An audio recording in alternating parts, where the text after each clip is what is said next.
মাখানা, কাজু বাদাম, কাঠবাদাম, খেজুর আর একটু ঘি রোস্ট করে নিলে ভালো লাড্ডু হয়ে যাবে একটা। আমার ছেলে খুব ভালো খায় এটা।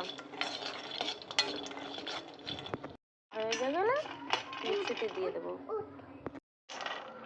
এক এক এখন সব এই মিক্সার গ্রাইন্ডারের মধ্যে সব দিয়ে দেবো। আমার পিছুই ছাড়ছে না এখন। হয়ে গেছে মিক্সারে করা, থালায় ঢেলে নেব।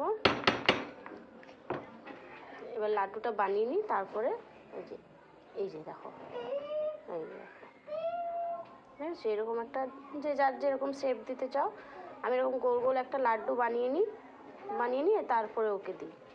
চলো করে নিই, তারপর দেখাচ্ছি। নাও ওকে দিয়ে দিই আগে। না না না, লাড্ডু বানানো হয়ে গেছে, কমপ্লিট। কেমন হয়েছে জানিও।